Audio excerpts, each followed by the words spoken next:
lights are out and you stumble in the dark. You kept pushing on, but then you went too far. When your ship has sailed and all your dreams are lost, everything is wrong, you feel like it's your fault. Just remember, I will be there for you, baby. Remember, there's nothing out there to get you, don't forget it. When life throws lemons, just call me. Just call me. Just call me.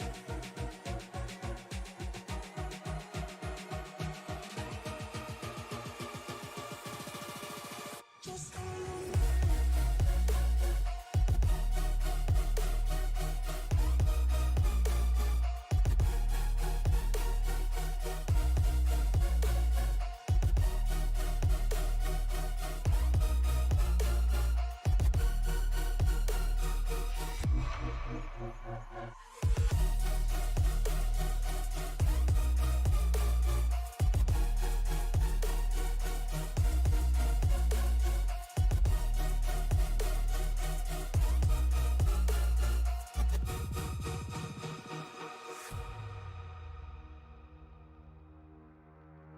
You're stronger now than you ever been.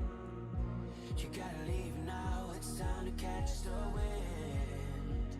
You will climb up high and look through the clouds. And when you're feeling low, I know you'll bounce back. Oh, and just remember, I will be there for you, baby. Remember, there's nothing out there to get you, don't forget it. When life throws lemons, just call me. Just call me. Just call me.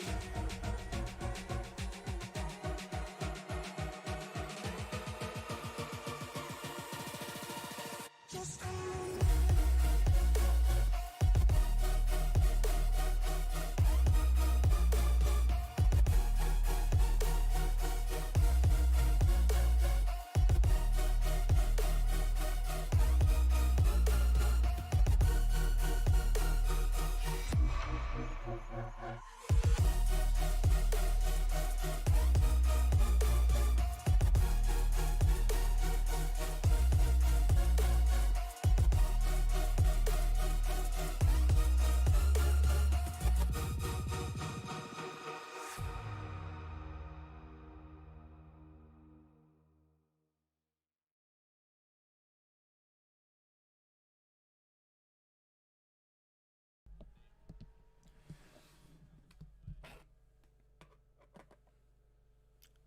Hello, ladies and gentlemen, and welcome to the Racers Elite Firecracker 250 here from Daytona International Speedway. My name is Jordan Brockell, and with me in the booth tonight is Alan Bergen. Alan, how are you doing tonight? I'm doing good, buddy. I'm a little tired, but hey, we're nonetheless we're ready to rock and roll here from Daytona. 100 laps, and going over to weather. It's 71-degree ambient temperature. It's a mug. It's downright swampy here in Daytona, but nonetheless, we're looking at a track temperature of 71 degrees. So you ain't gonna get much better than that. But it's gonna be swampy. No, certainly not. And with the lower temperature, we're prone to see these guys be a little bit more gripped up. Definitely throw out, the rear end of the car a little bit more. Get some good work in. I don't think we'll see as many cars on the edge. Doing a couple races this week, noticed a lot of guys having issues where the track was a little bit hotter. If you made a move to the inside too quickly, you would easily lose traction in the rear end, and it was causing a lot of problems. And it's terrifying, especially going 190 mile an hour, and you find yourself flying towards the inside of somebody. It's not fun at all. No, it's not. It's actually a sinking feeling. But nonetheless, you're going to have that. It looks like we got about 22, 23 cars signed in tonight. Yeah, certainly a big field here. I'm trying to do a quick number because the guys that have not set times yet, it does not give me a position number. So I want to say we're sitting around 25 to 26 cars. So we got a massive field tonight. And, you know, that's going to be a tough thing to manage here because, you know, it's just more and more traffic. And, you know, guys are going to get in each other's way, try to go for positions at the same time. And, you know, it's not going to be fun. Absolutely not. But nonetheless, we're going to have a lot of fun. You know, because it's going to be a lot less stressful up here in the booth. But, hey, right now, you know, I'm looking at the leaderboard here in qualifying as they're getting ready to wrap up qualifying. And right now, Sean Burke in that number 25 car has a set quick time with the 49.64. So that's the time to beat. And it looks like Chris Bishop and Nash Pointer has also matched his time. So times are not far off. Yeah, not at all. And, you know, Andrew Teft and Kensley Smith, two guys that are just 1,000th off of that.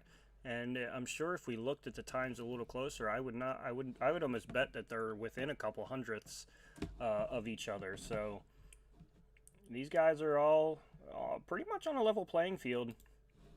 And, you know, when that happens, it's definitely going to be, you know, everyone's going to be, you know, nose to tail and just kind of pushing each other through, you know, the early parts of this and trying to find track position when you can, because that's going to be key. Track position. And I know we say it every time we, you know, come to a track like this.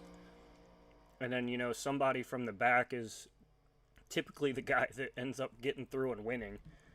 But most of the time, just having that correct track position is a major key. Absolutely. You're 100% correct. Yeah, and I'm looking here at the times, too. Looks like all the way back to 11th. It's only separated by about 2 thousandths. So these cars are running very identical times and very close together. And it's going to be interesting to see who can, you know, capitalize on that and who can kind of try to find their way into a position, you know, towards the end of this thing to where they can make a move coming to that checkered flag. And that's always the big question. It's not, you know, if they're going to make the move, it's when. Because certainly you got to make sure that you're on the good side of that. But it's very hard to time it out correctly, especially with these next gens. They're very dependent. So the minute you step out, you're kind of at a disadvantage. So you got to time it just right perfectly, and I mean, it's not easy to do at all. No, it's not. I mean, and it looks like these guys are getting ready to grid here. Yeah, and you know, while they grid, we're going to go ahead and go through the lineup. Sean Burke and Chris Bishop are going to be the front two cars here tonight. Nash Pointer and Brandon Honeycutt are going to be row 2. Andrew Teft and Brandon Sanfilippo are going to be your row 3. Kensley Smith and Anthony Green in your row 4. Kirby Wainscott and Brendan Wilcox are going to round out the top 10. Todd Slauson and Eric Dodd are going to be your row 6. Truth Hoke, Chris Schusler is your row 7. Bradley Stefane, Cortland Herman are going to be your row 8. Rowan Lloyd and Alex Teft are row 9. Pete Pellini and TJ Elaine going to be row 10. Jaden Wicks and Alexander Outs going to be row 11. Jordan Byers in 23rd. Terry Fennell in 24th. Christopher Pendle, and rounding out the field, I went to say Kane and field at the same time. Rounding out the field is going to be Dennis Kane. So 26 drivers going to take the green flag here tonight. And you know, that's a massive field. You're not wrong there. I mean, certainly it's not a 42 car field, but that's a massive field. That's very intimidating.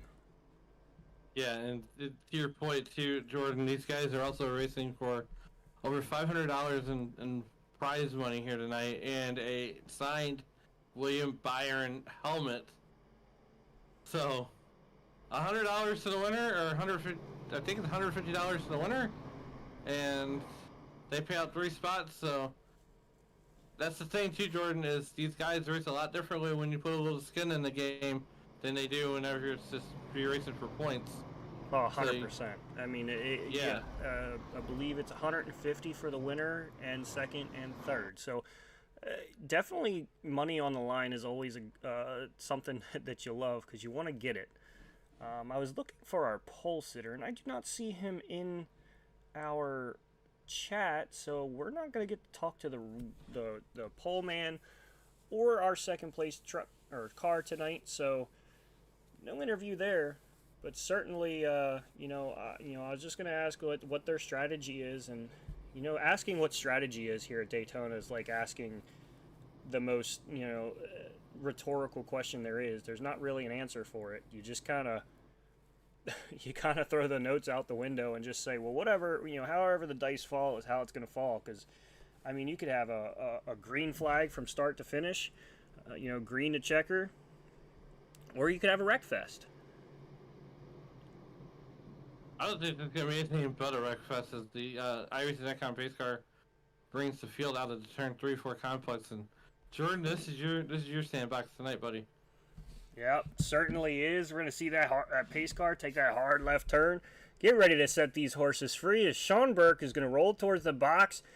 Barry's gonna start swinging that flag around as we're green flag racing at the Racers Elite Firecracker 250. Sean Burke with that early lead, and that we're gonna use a word tonight called cooperation. Exactly. Everybody's your friend until you're 10 laps to go, and then you're frenemies. Yeah, and certainly you can just see right here from this shot alone how foggy and muggy it looks out there. I mean, it's almost like the lights aren't on in the backstretch. Yeah, it's right now.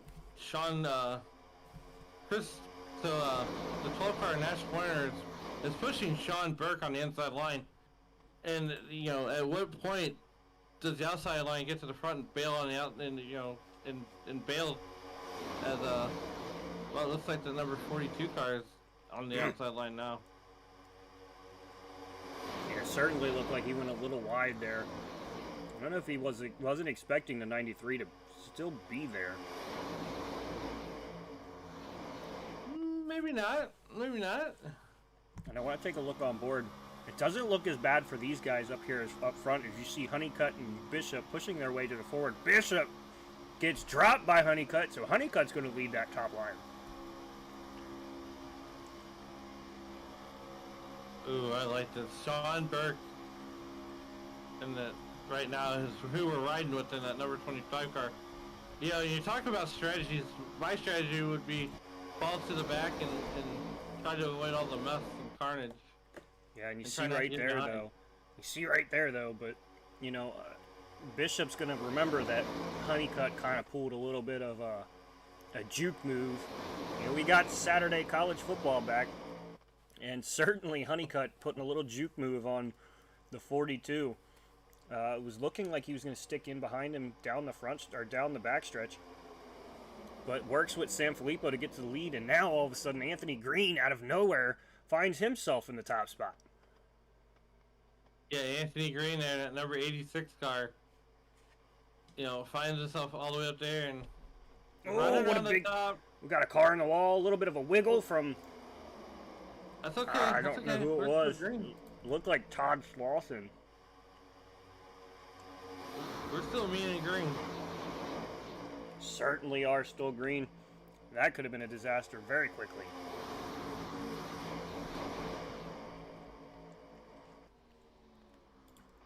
And this is the Hornet's Nest. This is going to be the Hornet's Nest all night long. Yeah, we got 96 laps left to go here. And this is, you think 100 laps, it's not that long. Well, guess what? We're also at a 2.5 miles super speedway too. You figure 90 laps at 45 seconds a lap is just under an hour and a half of racing, and that's not including the slowdown for the pit stops and any cautions. So there's plenty of time for all of these guys. Let's hope that there is no cautions tonight. One thing we can do is hope, but certainly Mother Nature will, or well, Mother Nature, I mean, I don't mean the weather, I mean, you know, Mother Nature of the racetrack is certainly going to pick if they want to stay green or if they want to kind of push the envelope a little harder. I can get down with that. And certainly we already have a little bit of a breakaway here, as it looks like about 5 or 6 cars already trailing off of the back of this pack. Jordan, do you keep up with NASCAR news? I do. Well, guess what? SVG full-time NASCAR Cup Series next year. And you know, that should be a thing. Xfinity is one thing. Xfinity is more of a race car, in my opinion. But this next-gen race is probably very similar to the V8 supercars that he's used to. So I think he'll benefit more being in the Cup Series than he will. Oh, what happened to the 93? Let's look. I'm trying to find where he fell to.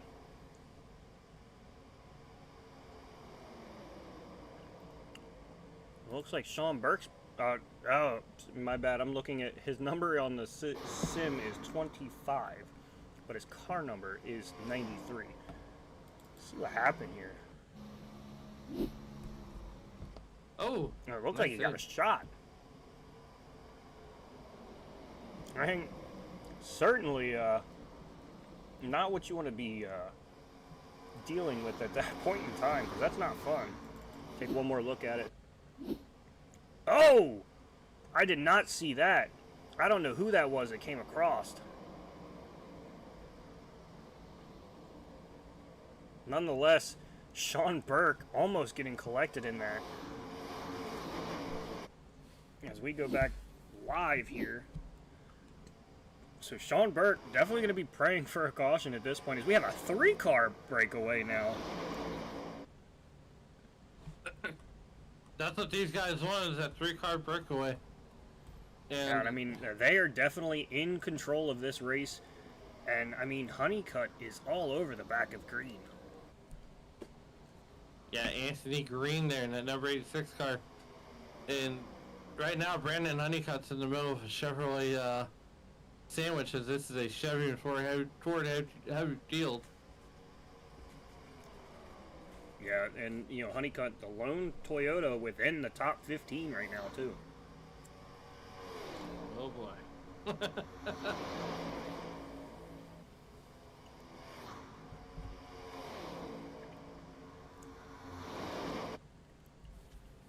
Well, Jordan, I understand it's a big day for you too, as it is draft day for fantasy football. Certainly is. And, you know, I always think I have a plan, and then the minute the draft day comes up, I don't have that plan anymore. Okay, so what number pick are you? Honestly, I forget. That's why your plan gets thrown out the window. I think I'm mid-round. I think I'm like number 6. Okay. And I've had such a terrible year the last couple of years that I'm just going to pick and pray. That's literally all I can do this year. I think that's how you had kids. Pretty much. I mean, you're not wrong there either. Hope and prayers don't always work. If you don't want kids, protect it. That's all I can say. Oh boy. Meanwhile, back at the ranch, Kinsley Smith in that number 15 car. He is, he's up 7 spots. Oh, excuse me. He's up 2 spots. He started 7th. He's up there riding 5th position right now. In that driving extreme, driving for Driving Extreme Incorporated. Woo. Say that 5 times fast. Yeah, you definitely were having a little bit of a tongue twister there. I'm surprised he didn't break out the old Aaron's Dream Machine. Oh boy. And you see now Todd Slauson leading that second pack, and it's crazy. They're not losing and they're not gaining. Rolla, Missouri's owns Todd Slauson.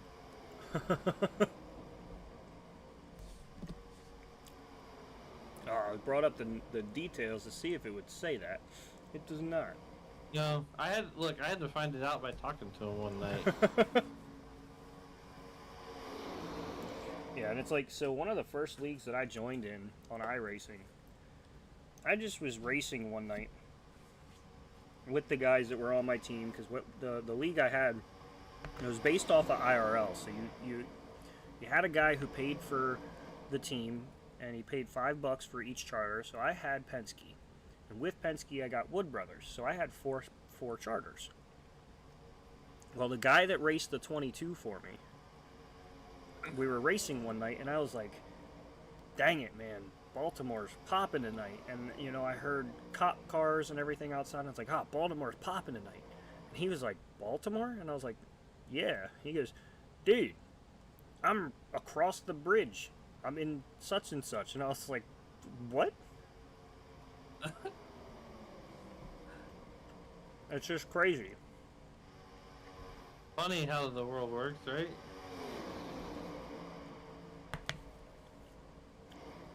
Well, So look, you know, after this race here, Jordan, you get to go watch the real world race.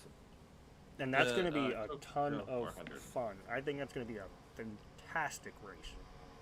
Well, hey, while we're talking about Coke 0400s, make sure you tune in tomorrow night as the Stacy Strong, the SNN Stacy Strong Cup Series presents their rendition of the Coke 0400, and Dave Regal makes his return to the driver's seat. And that's going to be fun.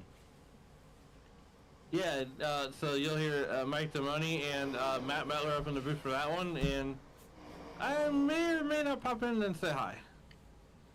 I feel like they need to have Regal in the booth while racing. That is very difficult. But that also sounds very scary, because I feel like Dave might throw a few words he's not supposed to on air. Look, you think Dave short circuits whenever he's in the booth? Get him on race radio and see how bad he short circuits. Oh, I believe it.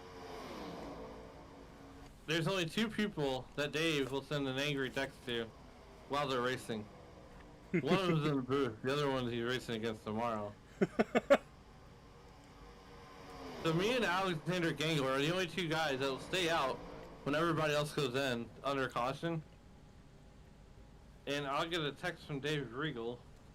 Says pit now, exclamation mark, exclamation mark, exclamation mark, exclamation mark. And nothing would get him to short circuit like me and Alexander staying out. And I told Dave one night, I said, you can almost be my crew chief from the booth. Oh, certainly. I mean, we have a great bird's eye view of everything. While we're talking here, if you look, that 3-car breakaway is starting to get larger in the front window of Todd Slauson. They're down to a second and 1.7 seconds. I was going to try to say a second and a half, but it's a second and 3/4. That just didn't sound right. So 1.7 second lead over this pack, and they've shrunk it down. And it's like that 3-car breakaway. These guys finally got evened up behind each other, and now we're seeing this group try to track these guys down. Well, hey, speaking of real world racing, head on over to the SRM Facebook page and see where yours truly has been last Wednesday, and then we're gonna get last night's photos edited and uploaded by the end of the weekend. I had the craziest story for you, Jordan. There's only one other person who knows what happened last night, and that's Dave Regal. Oh boy. So, I'm taking pictures from the infield of the wonderful Tri-City Speedway in Granite City, Illinois, who's ran by Tammy and Kevin Gundaker. And even if you don't know who they are, you know who Kevin Gundaker is through late model racing, especially in the dirt world. He's a Hall of Famer. I don't think he's a Hall of Famer. I'm so out of that. It's been a long time since I've been a dirt guy.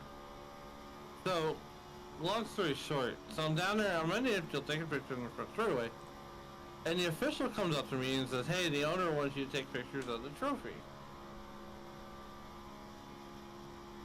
Never in my wildest dreams have I had a track owner request that I do something at a racetrack.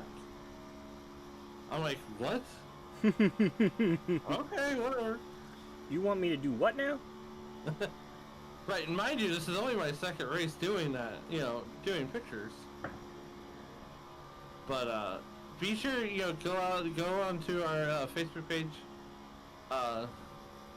check those out, as we're forging into the real world, so trying to bridge that gap and get us out there in front of people and, expand beyond the sim racing world, if you will. Yeah, it would be awesome. I feel like it would be awesome if we could get the sim world, though, on, like, flow racing.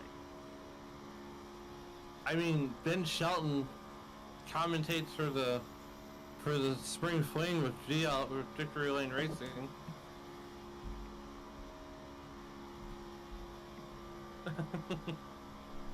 But, like, I mean, just imagine if SRM you could be brought to on flow racing. That'd just be phenomenal. Flow racing. I hope you're listening. So, let's do that. Let's do that. 'Cause right now we're on board with Todd Slauson here in that number 3 car, and you can see up there in the distance that, guess what? There's the top. That's your eyeball test. So right now, from San Filippo, it's about 1.2 seconds. And whoa, hold up! Is that a Dale Earnhardt? Yes, it is. Okay. Well, Jordan, if you're a Dale Earnhardt fan, I believe that would be your pick to win. No. Not even in the slightest. Sir, I was on the opposite side of that coin. Well, so check it out. I grew up in the sweet spot of NASCAR racing, right? I grew up in the time when we had the Intimidator, but then Gordon broke in. That's my guy.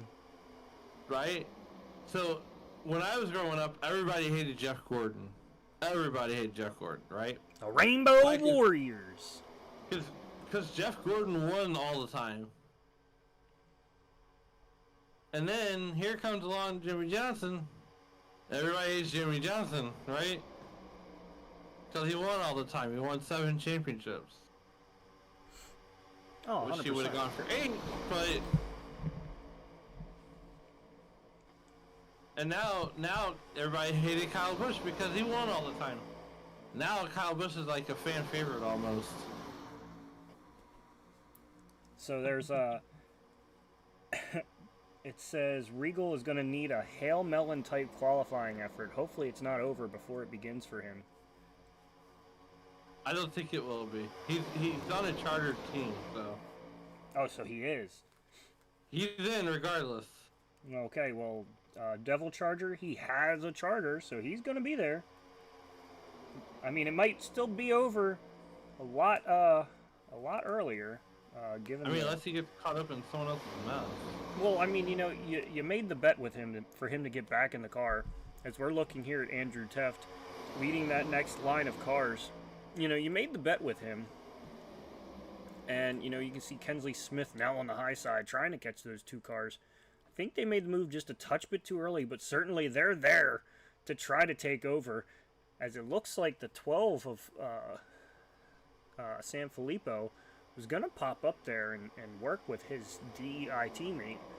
But Tuck's back in the line. But, you talked about you know, you made the bet with Regal to get him in the car, but you didn't say how hard he had to try. So, I mean, he could easily just say hard left turn and put himself in the wall, and then, you know, he lived up to your bet.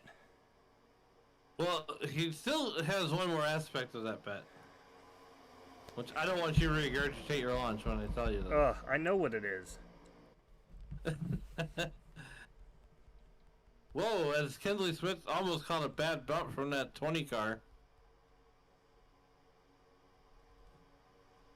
I think that's a 20 car. Right there behind Brennan Wilcox. Brennan Wilcox. That is He's the on the outside. 70 Okay, the of 70 car. Cortland Herman. Okay. Want to thank everybody for making Sim Racing Media and the Racers Elite Single Events League your entertainment destination here on Saturday. I can't believe I'm saying this afternoon. It's definitely different because I keep wanting to say night, and I mean technically being about 5 o'clock, almost 6 o'clock, you can kind of say it's night, but it's not really. But it definitely is a little. You got to get used to it. You know, I had to do math before I got in here, cause I got home about 1 o'clock this morning, got up right back up at 4:30, came home, took a nap. I'm like, okay, the race starts at 5 Eastern, so I have to be up no later than 3:30 in the afternoon my time. So Yeah, so I decided to go golfing this morning. So I had to make sure that I could get a 4 to 5 hour round of golf in before 4 o'clock so that I could set up. And I did it. I got to the house. I did it. I got to the house just around 4 o'clock after stopping and getting me some Royal Farms Western fries. That is not a sponsorship plug. Royal Farms, if you want to sponsor us, I will more than gladly take payment in Western fries. I gotta ask you. I ask everybody this whenever we play golf, right? Mm-hmm. At what hole does it become more about beer and less about golf? You want to know something? I don't drink beer. Okay. My medication does not allow for alcohol consumption. Oh no. I mean, I still do it every once in a while, just not beer. Okay. I asked that question to But- everybody. But for usually me, after the third one. when I first started playing, I was shooting 40 and 50 over, which is in the 120s, which is absolutely horrendous. And here recently, last year I only went out a few times, and I shot an 87, which was my best of last year. And then today, after not golfing, the last time I golfed was April 12th of 2023, and that was a 91, which is plus 19. Which is not great, but I'm not a professional. That's 21 or 91 is almost bogey, bogey every round or every hole. But this time out, I had plus 27 for a 99, so still got it. Still got it. I believe those are golf scores that would get most guys kicked off the PGA Tour. What's that? I said I believe that's golf scores that would get most guys kicked off the PGA Tour. Oh, 100%.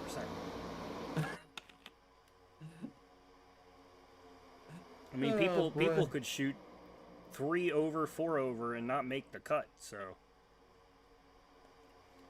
they're approaching lap 30 and talking trash on Jordan's golf game.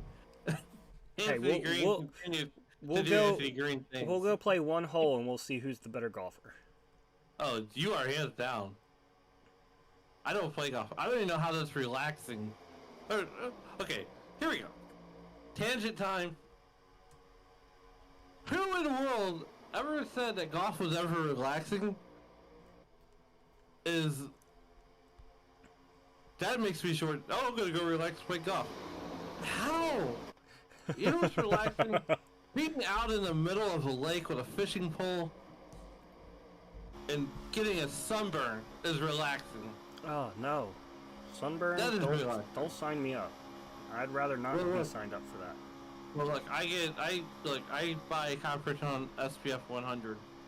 Okay, that's the highest they got. Well, that's because you're fluorescent. As everybody's diving down in here to start their pit stops, and look at that mad spread there, as it looks like the 5 had to lock him up. That might be detrimental to him. Oh, contact with the 12 and the 86 of green. So that's going to hand over the lead to Andrew Teft. Oh man, that looks like the I-95 at rush hour. Yeah, I mean 17 wide, not really 17. I'm trying to do some quick math here. About 12. I mean, 36, 9, 12. About 12 to 13 cars, all taking evasive action and running away there. Yes, here at lap 31. Out of the 100 being scheduled to run. Here comes the other half of the field, led by Andrew Teft, the chief cook and battle watcher here at Racers Elite. And nice and easy. Let's see if they can do better than first half. Nice and smooth.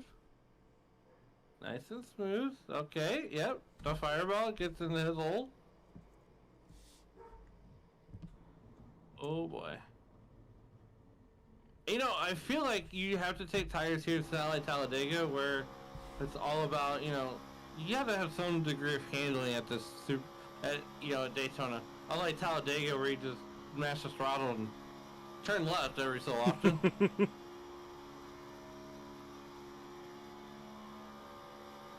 Yeah, I mean,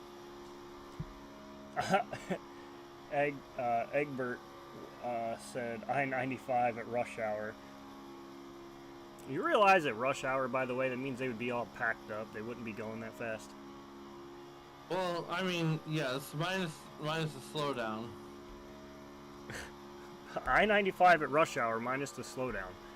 The whole point of rush hour is when no one is able to go at all anywhere.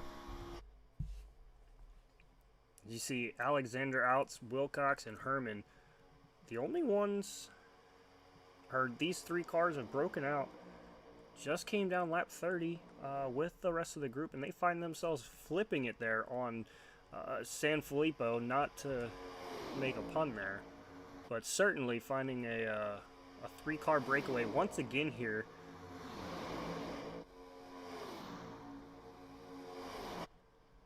Yeah, there's another 3-car breakaway, like you said, Jordan. Outs, Wilcox, and Herman. I believe they came down with that first group. And, San Filippo in that number 12 car. Normally, well, in the 14 car, normally in the 12 car.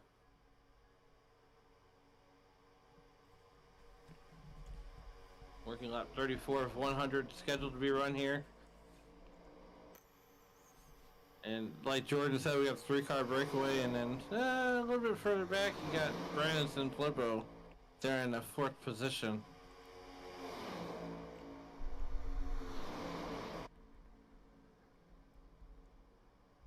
Once again, we want to thank everybody for making Sim Racing Media and the Racers Elite your entertainment destination here.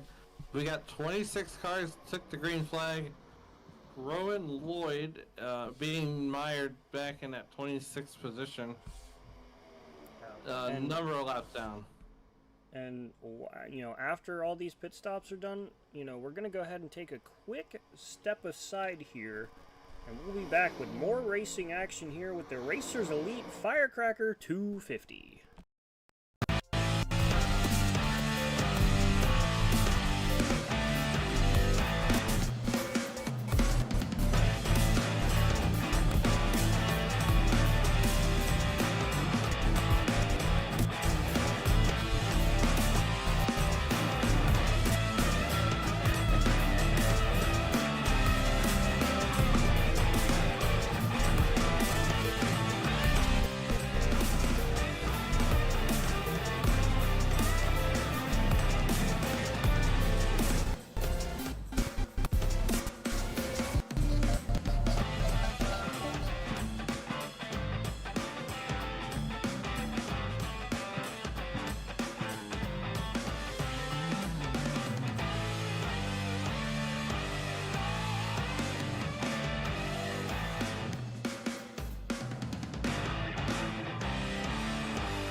Back here at Daytona International Speedway here, resuming coverage for the Racers Elite Firecracker 250. Alexander Outs, Brandon Wilcox, and Cortland Herman leading a larger pack by just a touch here. And they're certainly going to start getting tracked down as Cortland Herman has found his way kind of off the two-car breakaway, just up ahead of him of Outs and Wilcox. So he's going to be overrun by this group unless he can.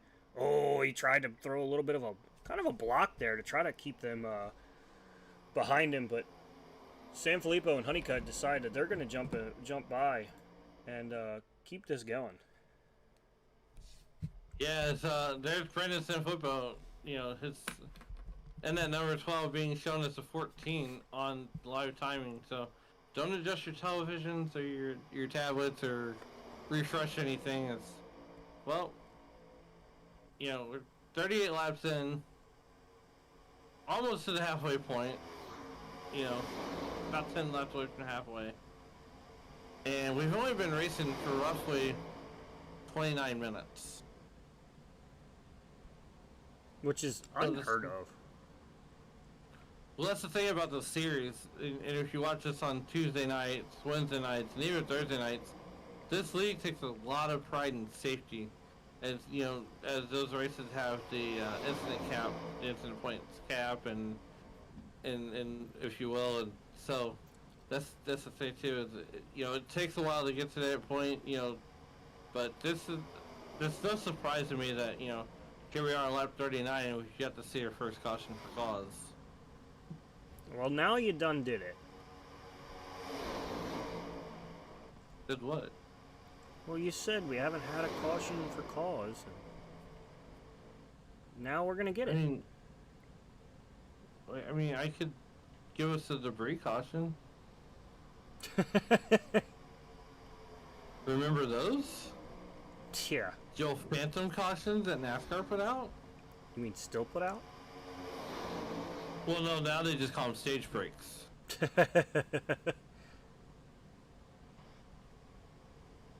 Yeah, now they're just stage breaks. Look, that's how they legally got to do it.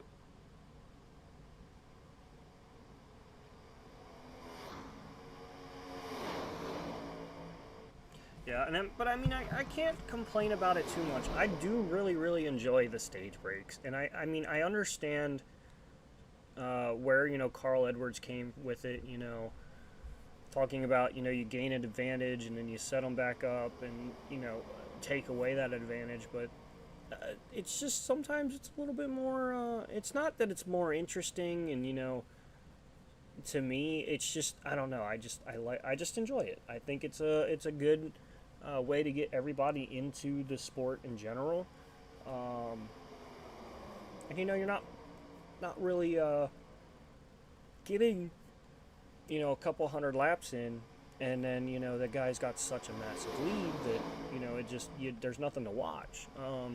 Now, I know that's not racing in general. Like, I mean, I just think if a race is that long, you know, being able to break it up a little bit makes it more entertaining. And, you know, because if you look at dirt racing, I mean, they have several different races, and then the feature is the longer race, and it's still not nearly as long as, you know, most racing, because they break it up. You know what I mean?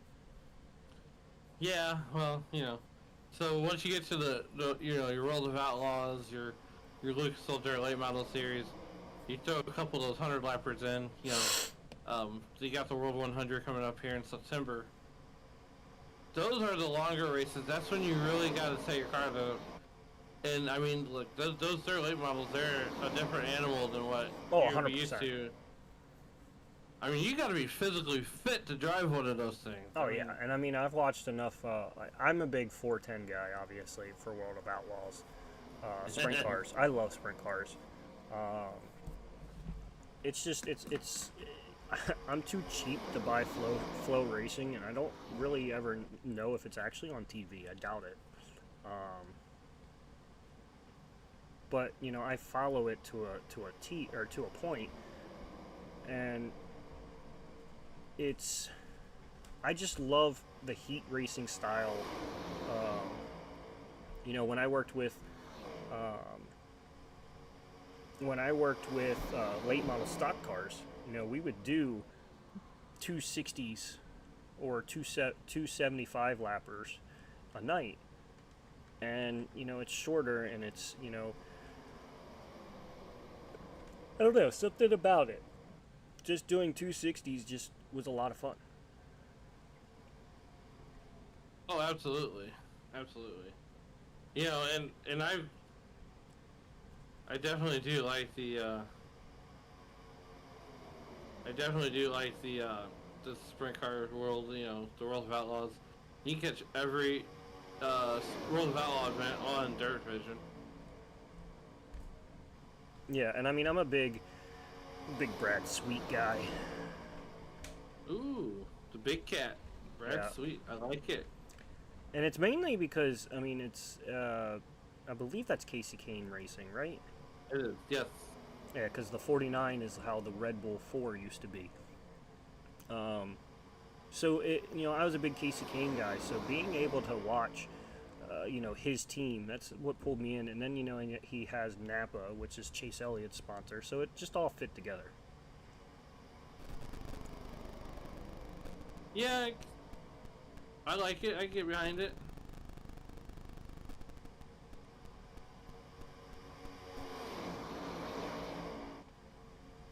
As we're sitting here, we're working lap 45 of 100, so just about to get to that halfway point. And Todd Slauson, currently our leader here, leading Sanfilippo and Brandon Honeycutt in this small little 3-car breakaway. And it seems like Sanfilippo and Honeycutt are the two guys that have been having these little breakouts. It's just maintaining it. Oh yeah, and right now these guys are single filed out, and well, no one's won the race to the beer stand yet. And we love to see that though, because you know, it's nice to see everyone be able to stay in the race, and that I mean, it's just more fun that way. And you never know, some of these guys could find their way back on the lead lap if we do get some, you know, cautions that, you know, are just spin outs, or you know, some minor, you know, bumping and dumping. And, you know, then we end up with all 26 back on the lead lap. But currently, we just only have 4 cars a lap down. We do have Terry Fennell and Chris Schuessler that are looking to be lapped in the next couple of laps, because they are just a two-car little tandem just up ahead, entering turn 1 now. So they're not that far off ahead of the rest of the pack. As you know, we pop back up to Slauson. They're coming through turns 1 and 2 now. So those are the next guys that are going to be looking to go a lap down. After that, everybody else is pretty, you know, either in a pack big enough to stay ahead or match the lead pack here. Yeah, and that's the thing too, is, you know, here comes Rolla's own Todd Slauson out of turn number 3 and down to the tri-oval. And then those last 2 cars, those 2 lap cars that you'd mentioned, they're in his crosshairs. And yes, that's the same Rolla as Missouri S&T, is one of the top engineering schools in the nation.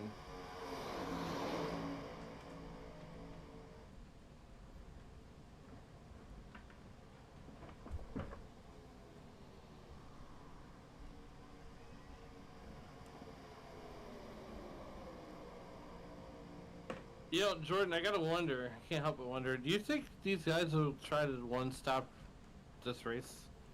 I mean, I don't think it's possible. I mean, they went 30 for the 1.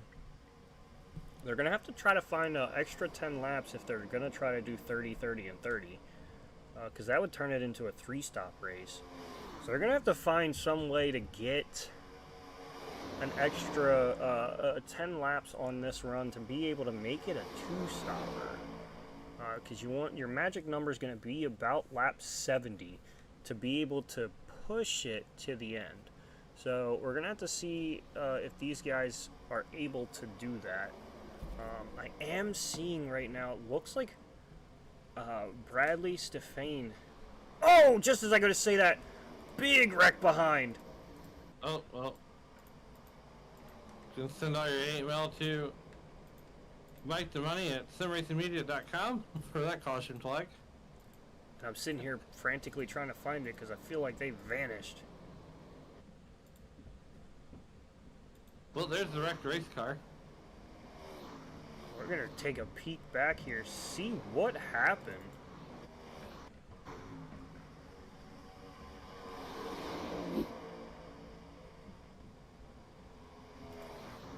And, oh. Just a bobble by Cortland. And Maybe think even that's a bad the push. 13. Was that Honeycut? No, that wasn't Honeycut. Oh, no, it wasn't Honeycut. I'm trying to figure out who 42 that car. was. No, it was the SpongeBob car. I know that sounds crazy that I know what that is, but it's not Kirby. I don't think it's Kirby.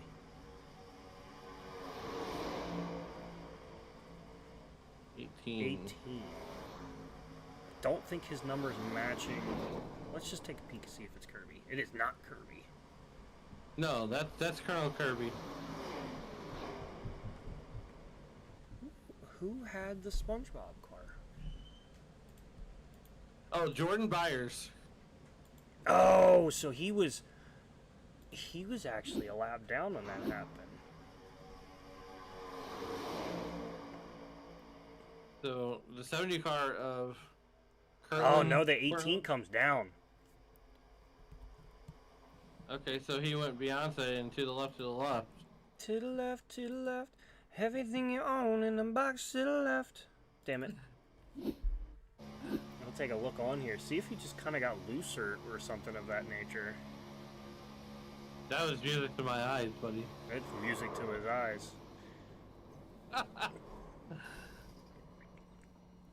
You know, now we're going to have to see.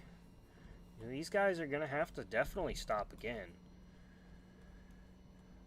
I mean, we saw them go 30. I don't know if they were holding up on that a little bit or not, but 30 laps was what they ran there, and now everyone came down here at lap 50. So if you do the math, they're going to have to come down at least by lap 80, maybe 81, 82, because we did see some guys go to lap 31 on that first stop. So it's going to be very interesting to see what they call. Maybe we might even have some guys who hit that 70, 75 and just decide to come down then. So it's going to be interesting.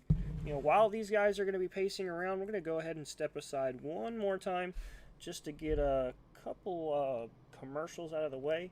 And then we will be right back for the rest of the Racers Elite Firecracker 250.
Back here at Daytona International Speedway.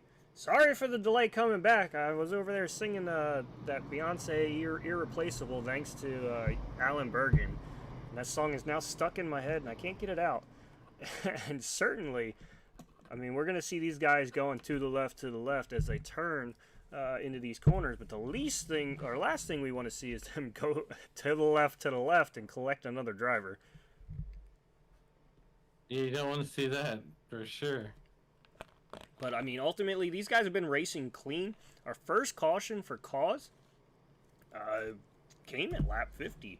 So, I mean, they've been running really good and really decent. Once we get going, I do want to take a peek back. It did look like another car did have problems. Bradley Stefane. And I want to check to see what happened to him. We have a couple seconds. Let's go ahead and take a quick peek.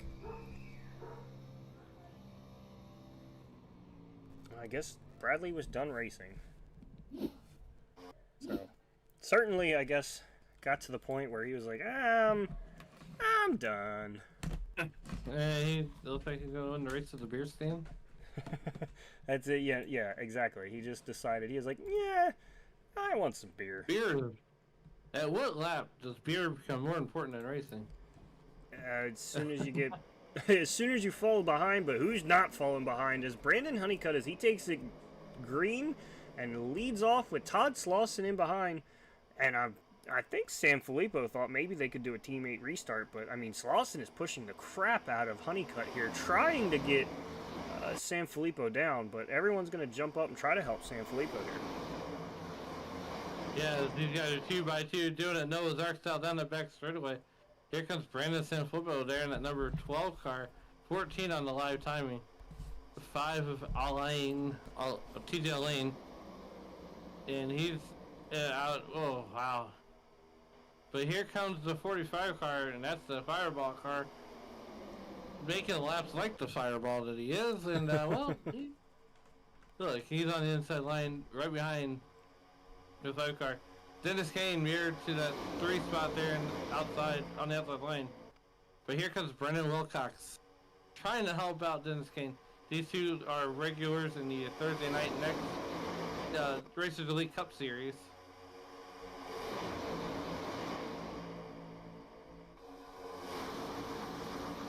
Todd Slauson taking a one-night approach to the Racers Elite and racing Wednesday nights. Kinsley Smith, you can find him across 3 nights worth of Racers Elite.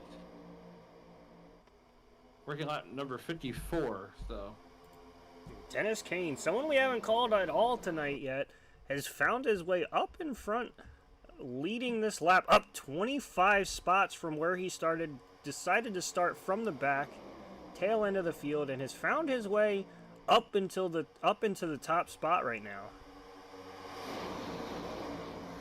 Yeah, he's one heck of a restrictor plate racer, and we can't even call it restrictor plate racing. It's just super speedway racing. He's a great pusher, not so great of a pushy, but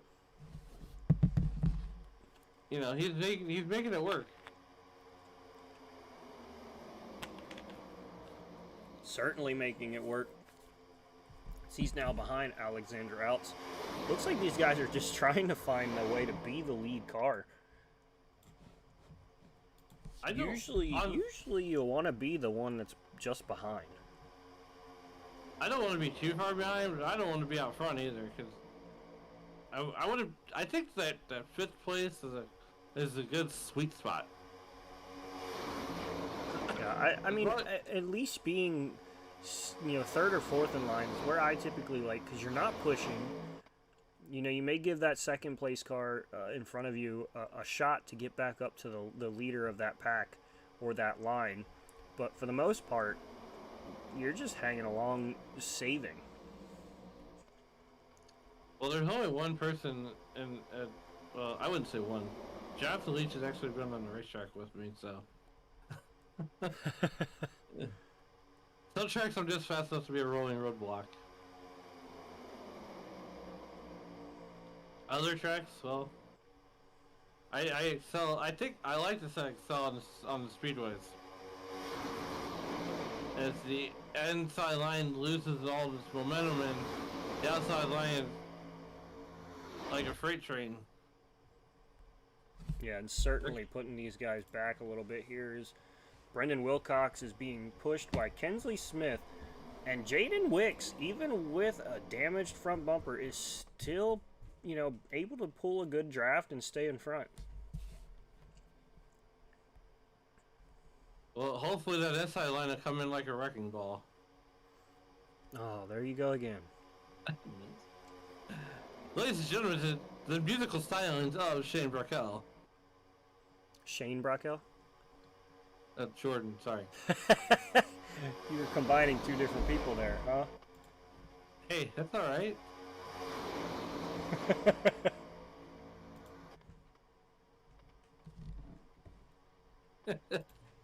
That's okay. Boy. I mean, it could have been worse. It could have called you Daniel. That one, I might find a way to get to you and well, I won't say anything because I don't want the FBI or CIA or local police to be able to pull this footage and you know, have a testament or have a witness statement. You know, have a you know, my confession basically here. Well, just like the Beatles, we'll let it be. Let it be, let it be. Oh man, these guys are gonna leave us just because you keep giving me opportunities to sing. I mean, you're a better singer than I am. Meanwhile, working lap number 41, or 41 to go, lap 59. We approach 40 to go here from Daytona. Right now, it's been all Alexander Outs, up 21 spots. Dennis Kane right now is your biggest mover of the race, up 24 spots, riding in second position right now. Yeah, we're gonna take a ride on top of Kirby Wainscott's car. As you can see, he can't see very far in front of him unless you know, that 3 of Slauson steps out, and then, you know, you kind of sees a little bit, you know, and mind you, we're up on top of the car, so we're gonna see a little bit more as he goes through these corners than he is. But for the most part, he can't see anything unless he steps aside or everyone else in front of him kind of steps to the side to touch. Yeah, and that's the thing is, well, you know, Dennis Kane is pushing that 40 car for all it's worth. I'm telling you, he's a decent pusher. Oh, absolutely. And I mean, he's you know, he's in what I like to call the catbird seat. You know, and he's just gonna hopefully ride this out, get a good possible one last pit stop, because I don't think they can go 50 laps to the end. Get a good last pit stop, and, you know, be right in this same spot coming to the white and checker.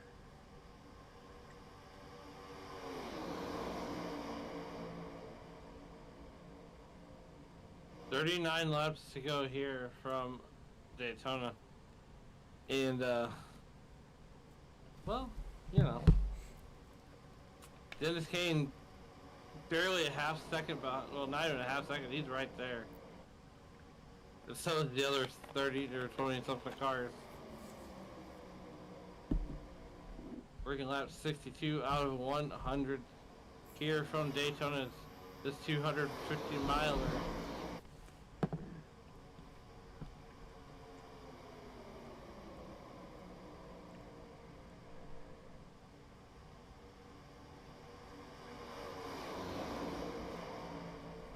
As you see, now they got to work past this lapped car, which is always a scary thing to do, because, you know, he's up there, they do it cleanly, but if he just ever so slightly taps that wall, everyone's screwed.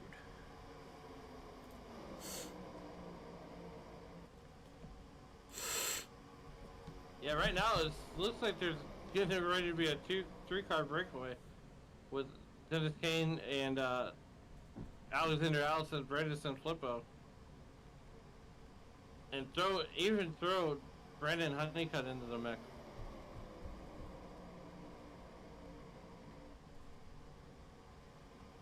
This one has definitely been an entertaining one. A little race recap. We had our first caution at lap 51. As well, I predicted that there would be no cautions, so shame on me. And then we got 2 songs stuck in Jordan's head. 3, yeah. 3. Wrecking Ball, Let It Be, and Irreplaceable. Yes. Thank Hey, you, look, thank who you all doesn't for love- coming to the Racers Elite Firecracker 250 karaoke session. I'll be here all week. Well, you know. Now, if I keep doing karaoke, Jonathan Leach will definitely be like, we're going to have to separate. Thanks for your time. You're not going anywhere. I'll hold you hostage. You all heard that. If I go missing, if there's a missing persons report, it's Alan Bergen. Working through, finishing lap 65 or 64 here. Going, getting down to the wire here, and you know, some of these guys are going to definitely start shuffling here once we get to about, I want to say between lap 70 and 75. People are gonna find another way down, because that gives you, you know, about 5 laps extra at least of fuel. And you know that lead car is definitely gonna have less. But we've seen them go 30. You know, they stopped at lap 50. I think 75 is going to be that magic number that we see a lot of these guys come down. You know, they'll be 25 to go to the end, and it saves a little bit for a green-white checker. Yes, you're not wrong. You're absolutely not wrong.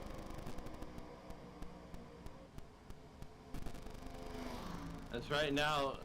Alexander out 21 spots. Dennis Kane, your 2 biggest movers of the race. And, well, guess what? They're 21 and 24 spots, respectively. As it looks like there's 2 cars getting ready to go another lot down.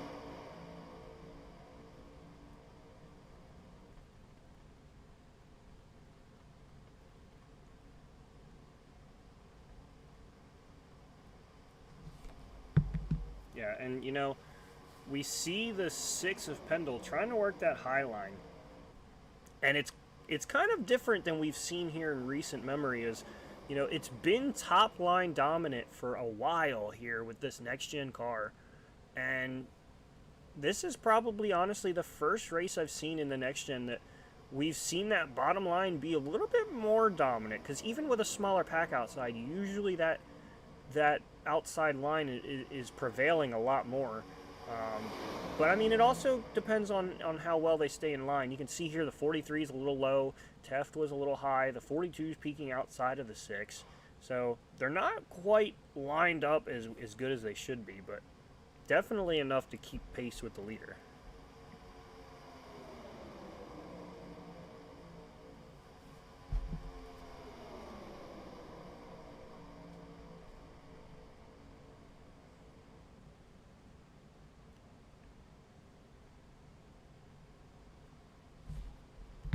But it looks like, I don't know if it's another case of where Pete decided to call it a race or not, but we're going to take a peek here, see if he pulled the same. Yeah, looks like he decided to pull it. He's going to go meet Bradley Stefane to the beer stand, and they're going to go ahead and watch the rest of this from their pit stalls. So far, just 2 cars out, not even by mechanical failure or crash failure. Oh, as we get a Dennis Kane turn there. And there's the big one. Oh. That's the big one. We knew that was going to happen. Oh, and we're going to have to look at this from 17 different angles at this point. Because there is a lot of carnage. San Filippo in it. Teft in it. Both Tefts in it. Kane. I mean, there is a lot of carnage here right now. Oh, boy. Riding You're on with not Dennis wrong. Kane, mainly.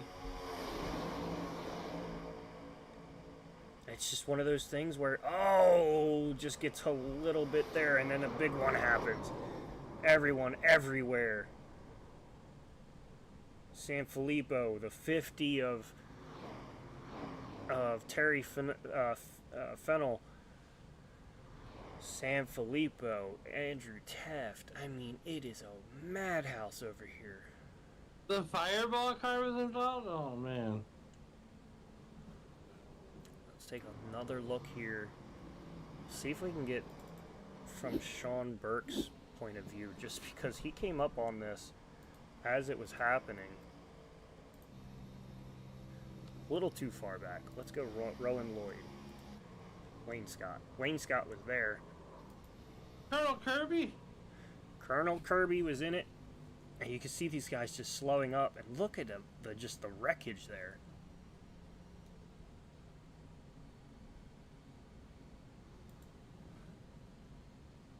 And that's just a bummer for a lot of these guys. I mean, I could sit here and look at this 18 different ways. The blimp cam is not as great as we thought it would be with that foggy, muggy lookingness. And you can see the 50 of Fennel had nowhere to go by any means at all.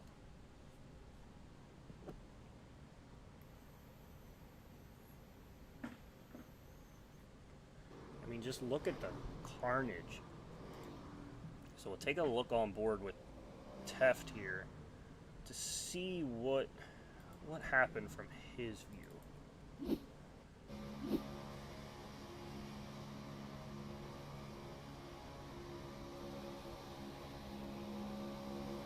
So he started to get a little bit past. You can see it. We'll go ahead and back that up from right there. And take a look here. It looks like he tried to shoot the middle because he was inside the 42. Just a touch there. You know, the 42 a little outside there. Just kind of drifting up to that wall. And he sees a chance to kind of push it here to go 3 wide.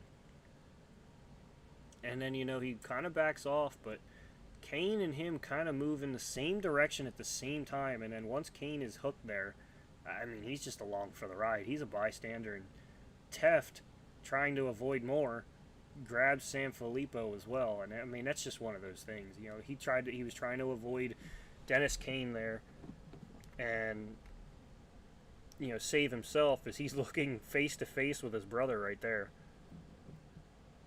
I wonder if he smiled at him. Yeah, so certainly a lot of guys involved, but I believe Kane's going to be able to use a fast repair. I believe there's fast repairs because that thing looks beautiful. I'll have to see.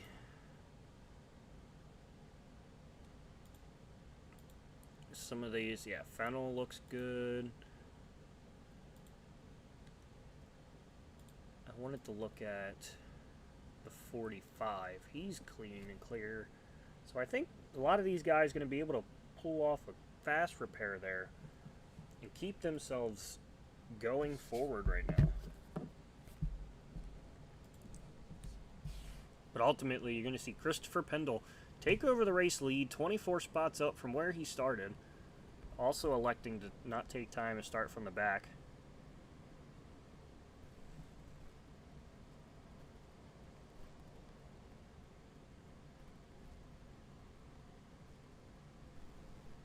Well, Jordan, while these guys are under caution, why don't we step aside and take a quick commercial break? Absolutely, you were thinking the same thing I was, sir.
Hello, ladies and gentlemen, and welcome back to the Racers Elite Firecracker 250. Joining me in the booth now is none other than our own Sam Frazier and replacing Alan Bergen for the rest of the ride here.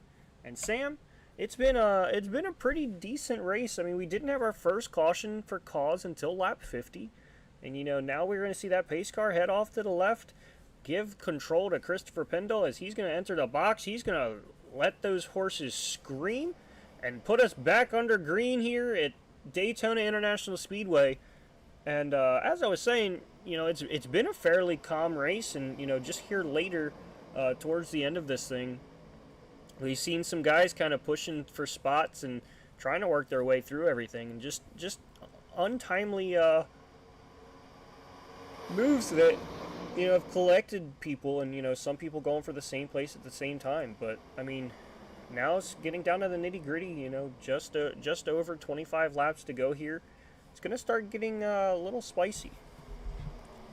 It must be bad luck or something, because as soon as I clicked in, that crash happened, and I was like, oh boy, well, here we go. Yeah, and it's been one of those races where you just don't really know what's going to come. And, now we see here is Honeycutt and Kensley Smith. Honeycutt's been able to push whoever he's working with up to the front and break away, kind of.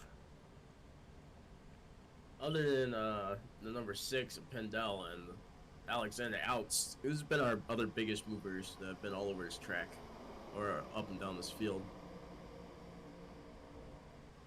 Yeah, and Pendle, he's up 21. Dennis Kane, who was just involved in that wreck a moment ago before you were on air, found his way into a little bit of an accident. Sorry about the little bit of a glitch there. We've seen a lot of these guys mix and match, but for the most part, Honeycutt's been one of the big guys. Yeah. Let's see what we got here. We got Kensley Smith on number 15, right behind him. Brandon Honeycutt on the 13. Oh, super speedway racing. It's just, it's like I-85 on a Tuesday at 5 p.m. after everybody gets off work. And they're 9 to 5. Just about, like, what, 5 or 6 times faster? Sorry, I did not hear you for some reason.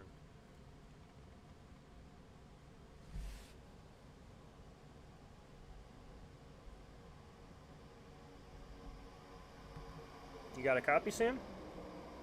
I can hear you. Can you hear me, Jordan? I've got you now. There we go. I don't know what happened there. It got a little finicky.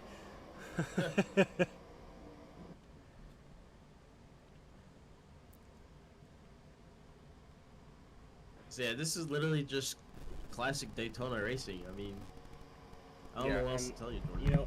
What I was saying to Alan earlier in the show too is, it's kind of crazy to not see that high line dominating like we have seen for the most part of the next gen. So that lower line has been prevailing a lot more here recently than usual, and Really, I think part of it is just the amount of push that Honeycutt has over the 15, and everyone just kind of pulling off of the toe from that. So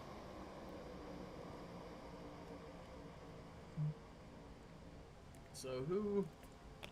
I'm trying to think here. Who is Alexander Outs?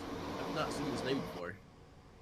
I'm not familiar with the name, but certainly showing up today is he is pushing rather good, and he's been up front pretty often so far today, and Yeah. he's been working a lot with Pendle. So I wonder if those two maybe have a thing right now just to work with each other.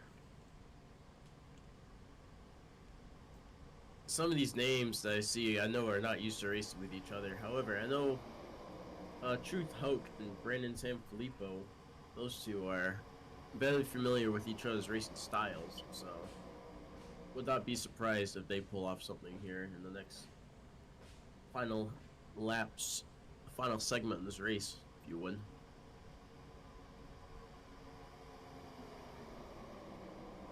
Yeah, and these top three, they're the top three are gonna win, walk away with $150 each. So certainly, these guys are gonna be fighting for that, at least the top spot. but you know, it's going to be hard to not go for that primal instinct to go for the lead. Yeah. That's exactly what Brandon Honeycutt's doing. He's just sitting behind Kinsley Smith. Because if he goes to attack right now, he's going to lose all that momentum. And the rest of the field's just going to swallow him up.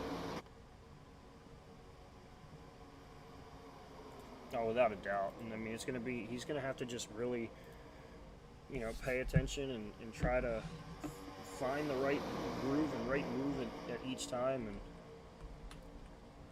it's not going to be fun. I can tell you that. Outside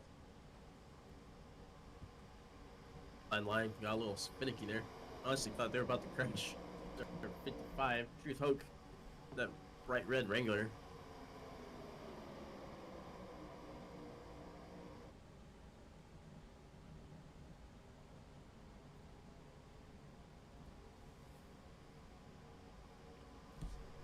The outside line really does seem to be struggling for speed. Yeah, and I don't know if it just has to do with possibly just like, I don't know if they're not fully stacked up good enough or what, but it's just one of those things. It's just not common, in my opinion, to see it like that.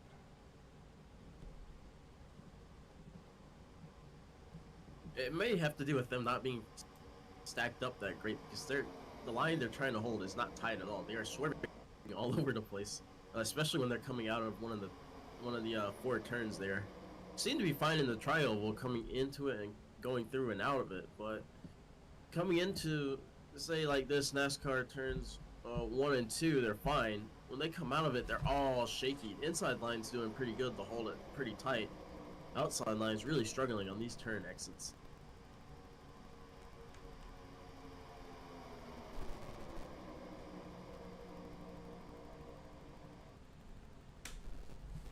Yeah, and it's interesting though this time that Honeycutt and Kinsley, and I mean for the most part it was more Sanfilippo and Honeycutt, but it's surprising that Honeycutt's not trying to gap these guys and do what he was doing earlier, because I mean they were able to get out to about a 2-3 second lead by pushing as tightly and close together as they were. But right now, just I guess just not really wanting to use that up right now. Oh, big shuffle there. Todd Slauson almost taking out the 50 there. Everybody gets away pretty scot-free here, but that's a... Yeah, this time. That's going to... Yeah, exactly. These guys are going to definitely have more of those moments the closer we get to the end of this thing. It is less than 20 laps to go, so everybody in the back is probably going to be trying to throw everything they have at the rest of the field in front of them. So I wouldn't be surprised at the back as we see somebody just hits the Racers Elite car. I wouldn't be surprised if the people in the back are going to start getting way more aggressive from here on out for the rest of this race.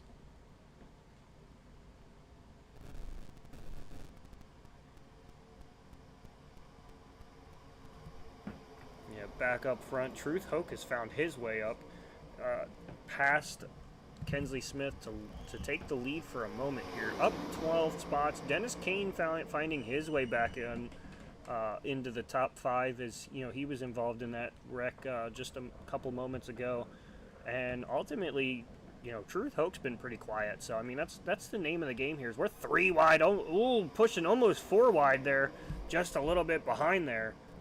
And just as I say that, I think that's where we're at. I told you there'd be a really aggressive driving back there. Certainly. This is how you know I watch too much racing. I mean, 100%. I mean, like that. Come yeah. on. This is classic Daytona. It happens all the time. And when it doesn't happen, that's a rare gem. Go ahead, take a look back here, see what happened. Yeah, see, they're almost 4 wide there.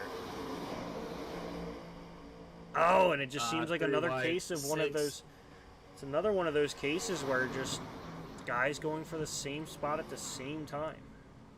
There's Pendel. Very unfortunate. Did Pendel accidentally drift? I'm pretty sure he accidentally drifted up. I'm looking at it through the monitor.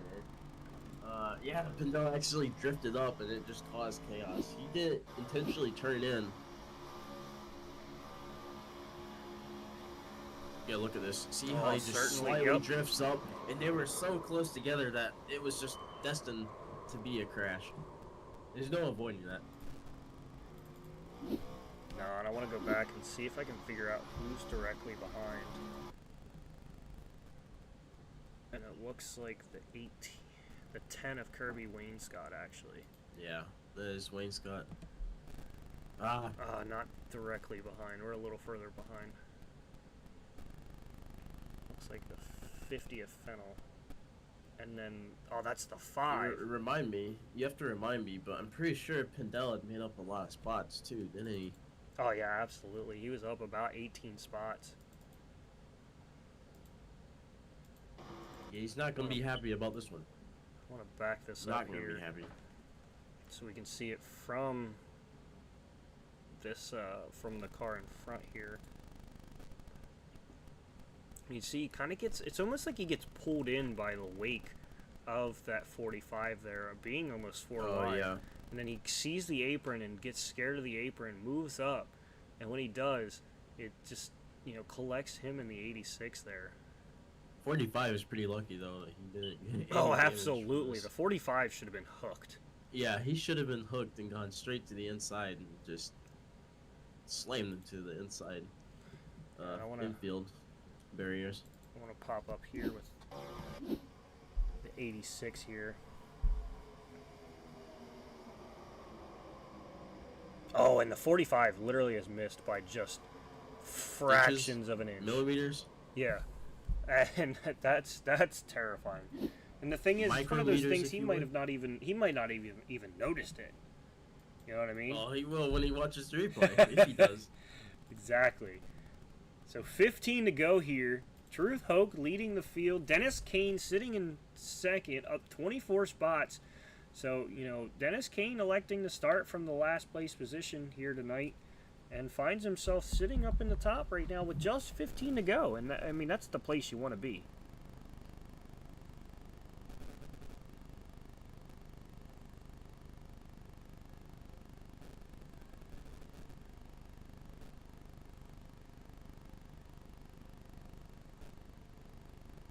So, I mean, it's one of those things now. Everyone's going to be antsy, but you've got to try to settle back in and just kind of wait for, you know, the laps to tick down and not make a move too early.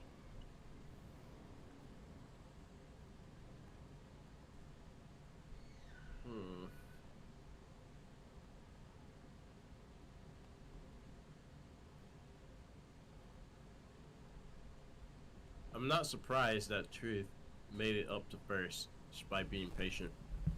Yeah, that's like his number one strategy. I mean, that's I've the raced same. with him before. That's the same thing with Dennis Kane. I mean, he was patient. I know he ended up falling back a little bit and getting involved in the previous accident to this one, but ultimately, it's one of those things that was kind of out of his hands. As the lights on the pace car go off, I'm going to see these guys go around one more time. And while they're doing that, we're going to step aside for a quick second, run our last bit of commercials, and take you to the checkered flag.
Back here for the Racers Elite Firecracker 250.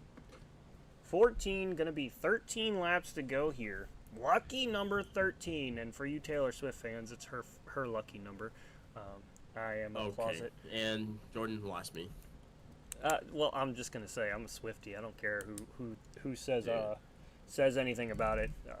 One of the greatest music writers ever.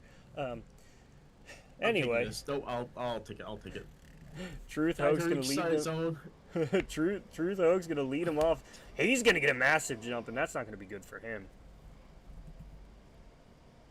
Let Truth Hoag. He's got Dennis Kane behind him. These two race with each other all the time. These two are super speedway buddies. So I have a feeling they're up to something. I don't know what they're up to, but I feel like they've practiced this numerous times. And it actually looks like the 87 is going to just check up and allow Truth Hoag to not be overrun there. See a lot of shuffling back here in the back. See, this guarantees that Hoag can keep that inside line. Yeah, but Honeycutt pushing the crap out of the Ford and finding his way back up front. He essentially pushed the part of an elaborate plan. Yeah, he essentially pushed the 4 out of the way. Oh, and it looks like the 86 had a big slide coming off the corner there. Well, look who's together. You got Hoak and Dennis Kane together right behind the 12 and the 13.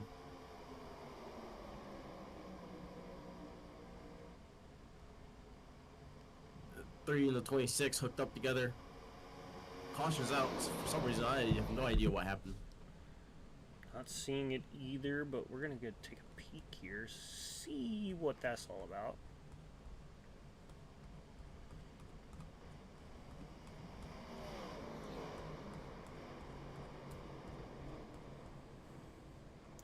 Looks like it's gonna be Jaden Wicks.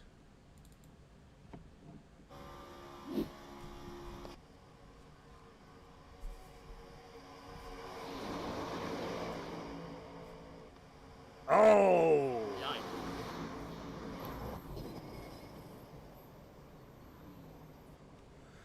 Oh, and that sucks. And oh, takes another shot by that car just coming in at the end. We've seen this kind of crash before.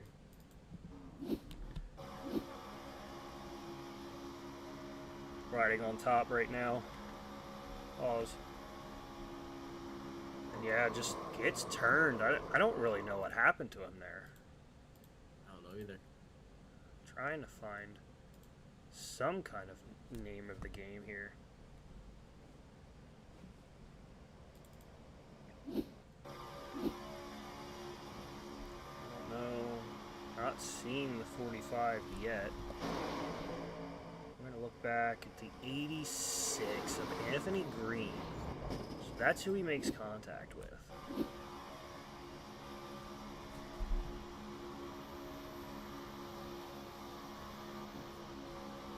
And it looks like he got too close to the 43 and tried to go off, get off of the 43. And I don't know if he didn't know the 45 was there or what. See, he's up on the 43 and then he kind of moves down and grabs the 45. And Kensley Smith nowhere to go either. Absolute hard crash. Honeycutt's going to lead it here. 10 laps to go. We're going to have about, I want to say about 7 to go.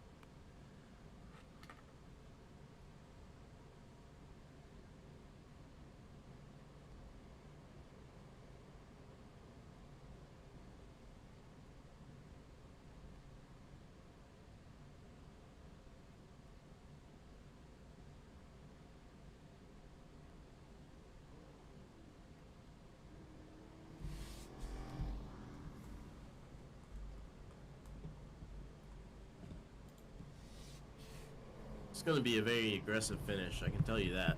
Oh, absolutely. I don't think we're done wrecking. Ending up upside down. Somebody's going to end up upside down over the finish. Oh, without a doubt. I don't think we're done wrecking by any means at all whatsoever. So, these guys, we're going to have 3 attempts at a green, white, checkered. And I have a feeling we're going to use at least 2 of them. Oh, yeah.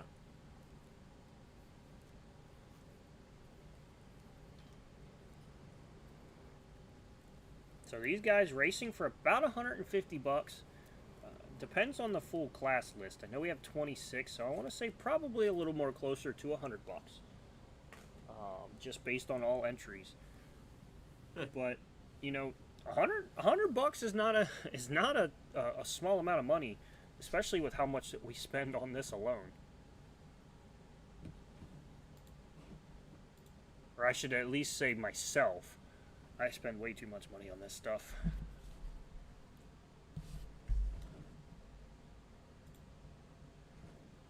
But I certainly do not think we are done here. I think we're going to have a couple more, and it's going to be kind of chaos.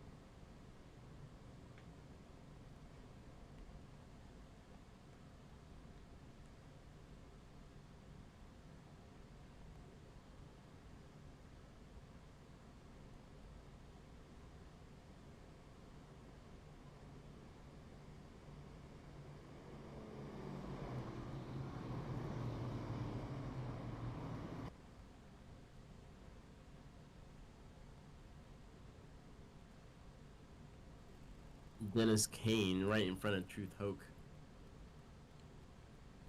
They're up to something.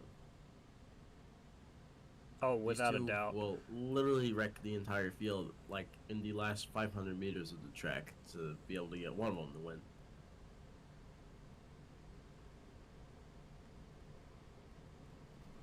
Oh, absolutely. And I think I don't know. You got the DEI guys up here. Mm-hmm. Honeycutt, Slauson. Kinsley's back towards the back right now, but San Filippo and Honeycutt right there with each other, so you know they're not going to leave each other until the come to the checkered. They might try to race each other. But Slauson, watching. I'm not really sure about teams for any of these other guys, but there's not a ton of alliances here stronger than that DEI group here. Is Honeycutt's going to enter that zone. He's going to fire off with Slauson to his outside, get a good jump. Slauson and him drag race down the front stretch. Slauson looked like he was trying to grab a little bit of a side draft there too, as San Filippo is going to catch back up to Honeycutt and give him a shot as Slauson gets enough of a run there to get in front of Honeycutt. That was an interesting slot down. I wasn't actually able to think he'd be able to pull that off.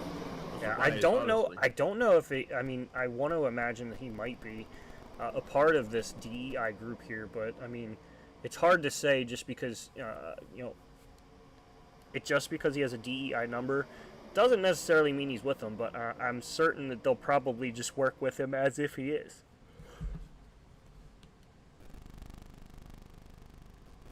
Really shaky outside line coming out of the exit once again. Seems to be a common theme with that line. Yeah, and I don't know what it is. I mean, like I said, we've been seeing these guys being able to be stronger out there on that outside line, but here recently, through at least this whole race, that outside line has not been the better line. As we see, it looks like the 40 of Alexander Alts is on the outside. We're 3 wide. With 3 wide, 3 rows deep, and the 42, I believe, 42 looked to add to that for a moment. Everybody else thinks better of it, but Alexander Alts is still stuck out there on the outside. Ooh, the 26 gets way too close to the 12 there, in my opinion. They're literally holding on to each other for a few seconds there. In the tri-oval. Yeah, we're sitting with 6 laps to go. 6 laps. Little over 12 miles here to go. Wilcox. We're 3 wide again. Wilcox, big wiggle. We're 3 wide again as Wilcox is going to fall back. that's a dangerous position there for the number Teft. 5 slots in front of Dennis Kane. So now, Chris Bishop stuck in the center, gonna drop down in front of the 87. Kensley Smith in the middle of a 3 wide right there, and that's not a place to be. He's gonna fall back quickly if he can't find a spot in there. This could get dangerous.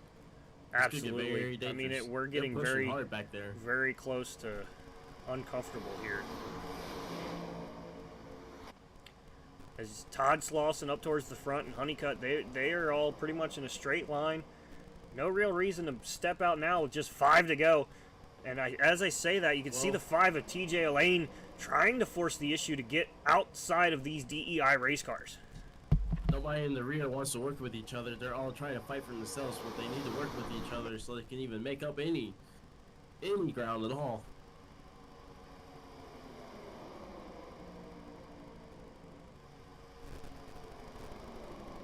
Kane and TJ connected, trying to catch up to this lead group who almost had a breakaway moment there. Yeah, but mid-pack is not letting the front pack get away whatsoever. TJ and Dennis gonna jump out to the outside there. Gonna get a little bit of a help from the 26 and the 6 here. No, they leave him out to dry. They're going 3 wide there.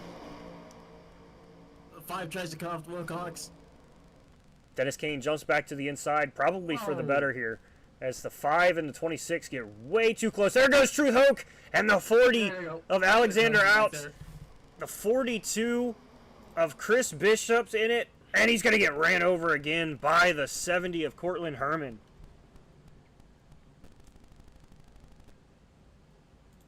Just add an insult to injury by getting ran over after you've already crashed. Yeah, I mean, that's just one of those, nowhere to go. Nowhere to do anything. Hoke looked like he tried to come up a little bit there. Wow, look at that evasion. Oh, and Hoke seemed to have been free of it there, too. Until him in the 50. He seemed to be free of it for a moment.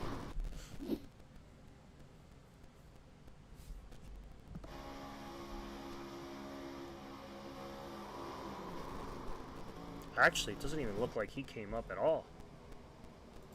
And then he gets 87 though. 87 Eric Dodd had an amazing evasion. Just missing.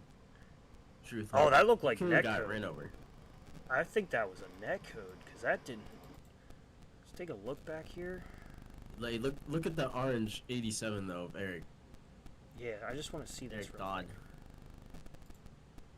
He has pretty good evasion skills though. Oh, that was net code if I've ever seen it.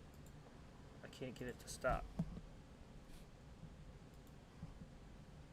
Back up just a touch. Definitely net code. Yeah, without a doubt. Because, I mean, you look right there. We'll look off the back of Andrew Teft here in just a moment. And you can see, I mean, Hoke isn't really on him there. And then all of a sudden it just turns hard left. I wonder if we can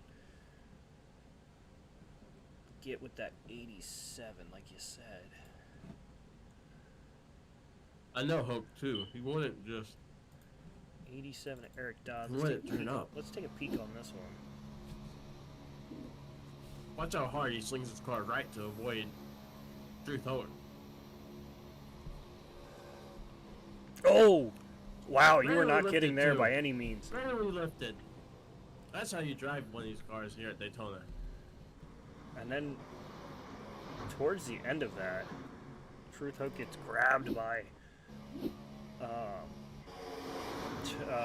Terry Fennell here, too. So if you look, Hope doesn't really get much of anything. He kind of gets off scot-free. Not really any problem. And then comes back on track, and netcode hooks the 55 into the wall. So everything going wrong there for Truth Hope. And that's going to get us to overtime. And a little bit of free racing here now.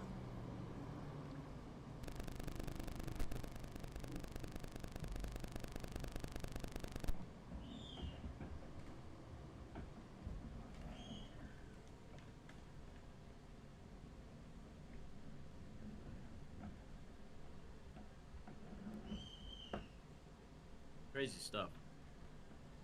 Absolutely, and like I said, I still think we have at least one more that we're going to use here for these green-white checkers.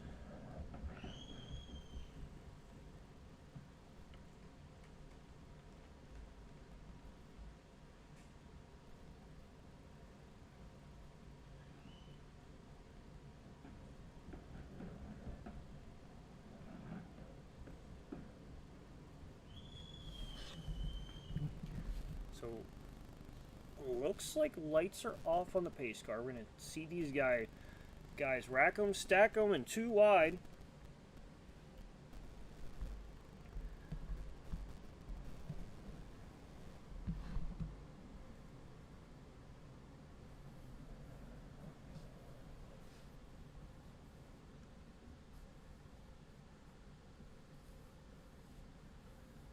And it's going to get interesting here. Really interesting.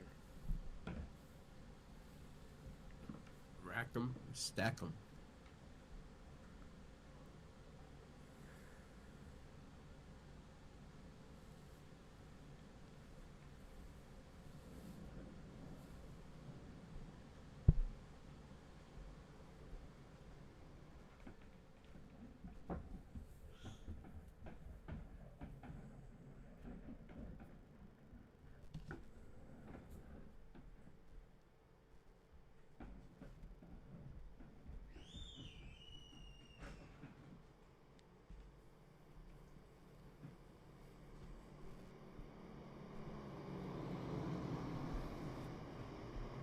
And it's only going to get interesting from here simply because we're going to see even more 3 wide without a doubt.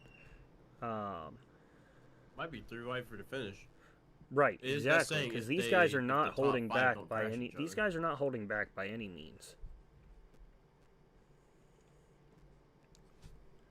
I mean, everyone wants this win. I mean, a win at Daytona, regardless of when, where, and what league or what you're in, if you're in NIS, it does not matter. And we're to see that exactly unfold here as the 3 of Slauson's going to lead these guys into the box. Fire off here. Get a decent lead, and I feel like once that 12 gets pulling up, Honeycutt's going to find a hole to get in between those guys there. I don't know why Slauson thought it was a good idea to try to run away. I think the goal there was to try to get a gap to where Honeycutt could get in. Oh, Slauson he's tries to getting go up swallowed. and block He's getting Honeycutt. swallowed. Not going to work. He's going to be stuck in the sucker hole 3 wide. And he's just going to fall like a rock here. So he went from the lead to the back as Honeycutt throwing a and rock in a lake. Sanfilippo are side by side. Dennis Kane shoving with all that he's got.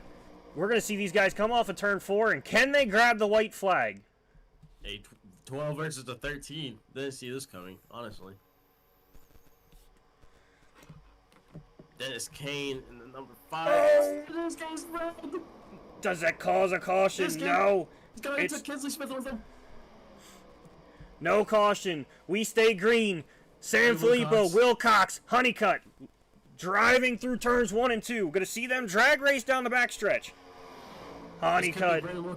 Honeycutt is certainly in the best position in my opinion. Sanfilippo pulling a lead right now. We see more wreckage upon us in our little stat log. Honeycutt, 3rd place. Wilcox, 2nd. Sanfilippo leading this charge. Coming through turns 3 and 4. We're going to see a drag race back down to the line. We're going to see Wilcox steps out. Honeycutt's going to help Sanfilippo. Can Sanfilippo pull it off? No, it's Brandon Wilcox. Brandon Wilcox got it. Brandon Wilcox Revenge Tour 2024. And my, oh my, what a finish.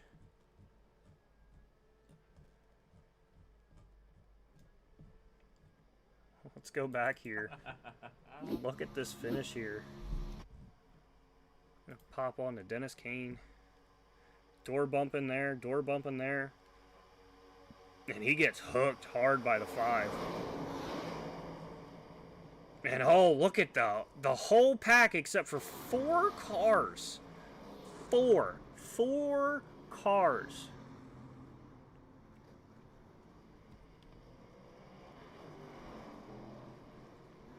That's insane.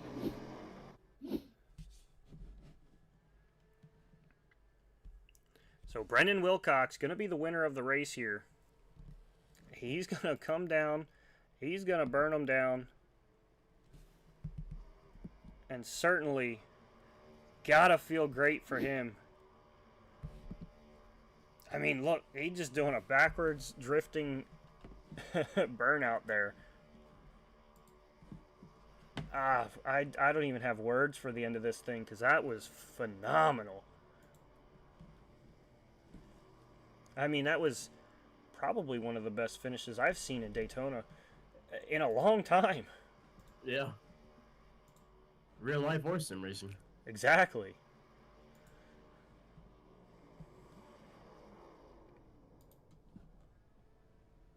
So while he burns it down, we're going to go ahead and get one of our drivers up here. We're going to get Brandon Honeycutt up in here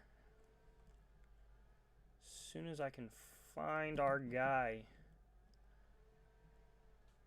He seemed to disappear on us. So now I'm going to get Brandon Honeycutt on the interview. So we're going to go ahead and bring in Sam Filippo. And I believe, Sam, you've got Sam Filippo? Hey, Brandon, it's Sam Frazier up in the booth. You got me? I do. So tell me your strategy. How on earth did you manage to finish second and avoid all those crazy crashes in the last, like, 20 laps of this race? Well, I didn't avoid the one with 30 to go or 20 to go, somewhere around there. I didn't use my fast repair, so I used that, just made my way back up to the front. And I knew the bottom I thought was going to be where it was at the end of the race. So I didn't really want to be exactly in first on the last lap. I knew nice job for Wilcox there taking you outside, but didn't have enough money difference on the line between first and second for me to throw the block. I was happy where we were finishing. So fun race overall. Congrats to him on the win. Congrats to Honeycutt on third, and just a good race. And I'm glad I could avoid the other wrecks too, because if any more wrecks, I definitely would have been out. Well, you definitely got some solid strategy there to manage to fight your way up to second. So congratulations on your second place finish. Is there anybody you want to thank for tonight's run? Just all my friends and family for watching. DEI Driving Extreme Incorporated, our race team. Honeycutt won out the third, me second, Kensley somewhere up there in the top 10, I believe, maybe even top 5. And you guys for putting on the show, Tough for putting on the race, and all the drivers who came out tonight. Appreciate it.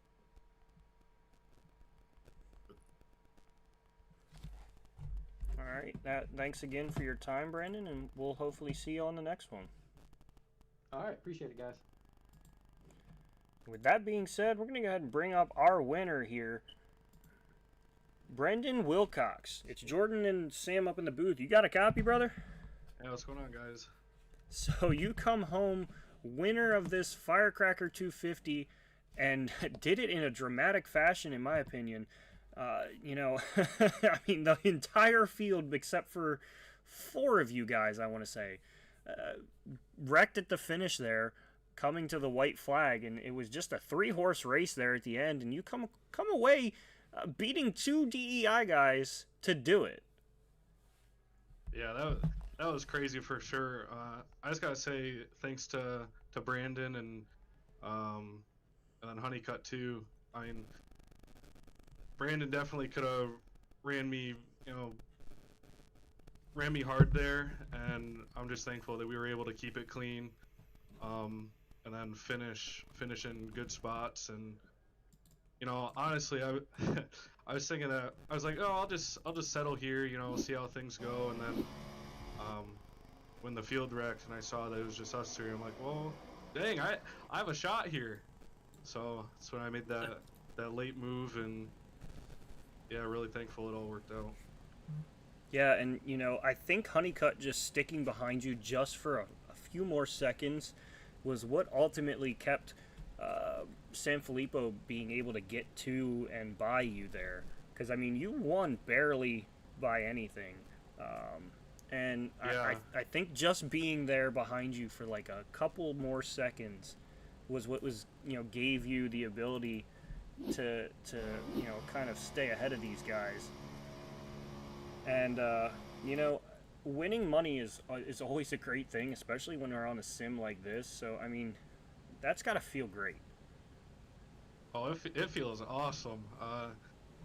Yeah, it's new to money racing, new to racing with these guys and Racers Elite, and I always have good experience. My experience here has been great so far.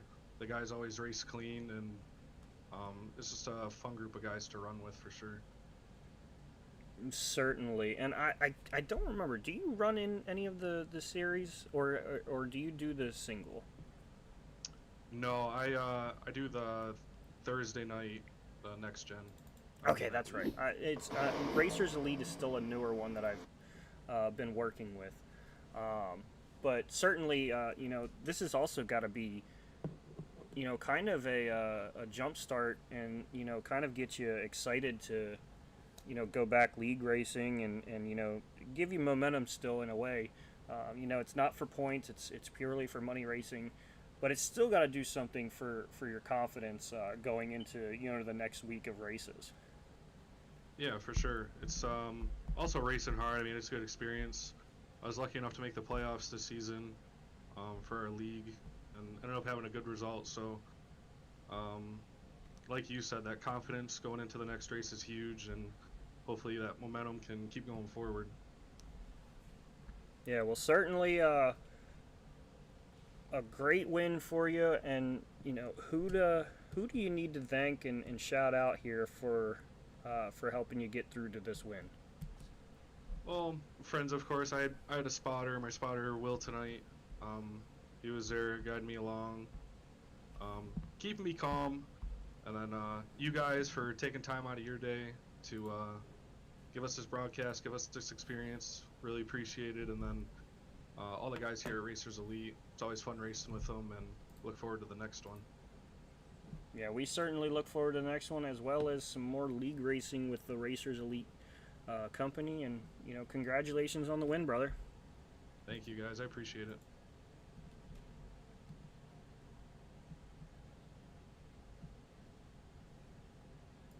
And with that being said, an amazing finish here, and no shortage of surprises and any kind of thing like that.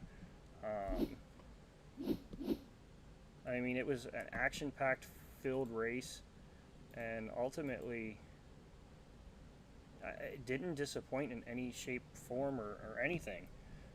Having a little problems with our grid or our results. See if we can get them up here, and there they are. So I had a little bit of an issue with that. Gonna go through this final order one last time. Brendan Wilcox comes away the winner here at the Firecracker 250. Brandon Sanfilippo and Honeycutt race him to the line, and that win was only by 2/1000ths of a second. So a super close finish to a spectacular race. Christopher Pendle comes fourth. Eric Dodd going to round out that top five. Kinsley Smith, Terry Fennell, Dennis Kane, Rowan Lloyd, Alexander Outs going to round out your top 10. Truth Hoke manages to bounce back to an 11th place finish. Chris Schusler and TJ Elaine come 12th and 13th. Sean Burke and Andrew Teft come 14th and 15th. Todd Slauson, Nash Pointer, and Jaden Wicks going to round out the top 18. Kirby Wainscott comes 19th. Chris Bishop comes 20th. 21st is Cortland Herman. Alex Teft going to come 22nd. Anthony Green 23rd. Jordan Byers 24th. And the only two guys that were out relatively early is Pete Polini and Bradley Stiffane rounding out your field. So I want to thank everybody for hanging around here and listening to us jibber jabber for a while about virtual racing, and It's been a great race. I mean, it was full of dramatics and certainly no shortage of surprises throughout the entirety of this thing. So with all that being said, I want to thank everybody once again for tuning in. And remember, as you walk through the streets of life, please do not play in traffic. Thank you all.